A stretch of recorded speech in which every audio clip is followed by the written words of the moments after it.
जय हिंद, जय भारत, जय छत्तीसगढ़। साथियों, आज पूरे प्रदेश में आदिवासी हक अधिकार की आवाज़ बुलंद करने की आवश्यकता है। आदिवासी समाज को पिछली सरकार ने, कांग्रेस की जो सरकार थी, उसने आरक्षण नहीं दिया। 32% से सीधा 20% आरक्षण किया और आदिवासी समाज के मेडिकल के छात्रों के नुकसान हुआ। मैं मेडिकल के साथियों को, साथ ही साथ आदिवासी छात्र संगठन के जितने भी हमारे भाई बंधु जुड़े हुए हैं, उन सभी से मैं कहना चाहूँगा, इस बात को ज़्यादा से ज़्यादा प्रसारित करिए, लोगों को बताइए कि यदि आरक्षण नहीं रहा तो ना ही वो डॉक्टर बनेंगे, ना ही इंजीनियर बनेंगे, ना ही विधायक बनेंगे, ना ही जनपद सदस्य, ना ही जिला सदस्य। आप किसी भी जगह प्रतिनिधित्व तो आपको नहीं मिलेगा। ये आरक्षण ऐसी चीज़ है जिसको हमको संविधान से मिला हुआ है। उस संवैधानिक अधिकार को भी कांग्रेस की सरकार ने पिछले समय बहुत नुकसान पहुंचाया।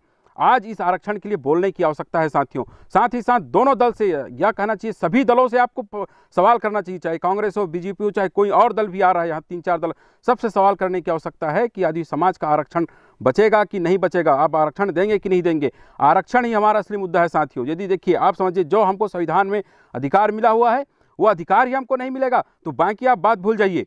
आज आदिवासी कर्मचारियों को प्रमोशन में आरक्षण था, प्रमोशन में जो आरक्षण था उसको खत्म कर दी कांग्रेस सरकार ने, और आदिवासी कर्मचारियों के हक अधिकार को कुचलते हुए उन्होंने प्रमोशन किया जनरल के बेस में। आज उनसे सवाल करना बनता है साथियों। यदि आप आज हम सवाल नहीं करेंगे, आज हमको आरक्षण बचाने की आवश्यकता है साथियों। आरक्षण यदि एक बार गया तो नहीं मिलेगा। इसको बहुत संघर्ष से आदिवासी समाज ने पाया था।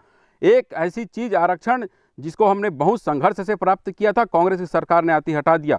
साथ ही साथ बस्तर सरगुजा के जो युवा साथी हैं, उनका आरक्षण छीना गया। उनका जो स्थानीय आरक्षण था, तृतीय वर्ग कर्मचारी और चतुर्थ वर्ग जो श्रेणी के कर्मचारी के जो होते थे, उनमें जो है बस्तर सरगुजा के लोगों को 70 से 80% तक के आरक्षण दिया जाता था।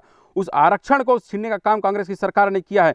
हम तो ये कहते हैं, कोई जो कहता है कि आप कांग्रेस का विरोध कर रहे हैं, तो हाँ, हम कर रहे हैं। यदि आदिवासी समाज के हक अधिकार के खिलाफ काम करेगी तो हम उसके खिलाफ बोलेंगे। और साथ ही साथ में पूरे युवा साथियों को कहना चाहूँगा, ये सवाल जो है हर राजनीतिक दल से किया जाना चाहिए कि बस्तर में स्थानीय आरक्षण रहेगा कि नहीं रहेगा, 32% आरक्षण रहेगा कि नहीं रहेगा, आदिवासी कर्मचारियों को प्रमोशन मिलेगा कि नहीं मिलेगा। ये सवाल सभी जनप्रतिनिधियों से कहना चाहिए।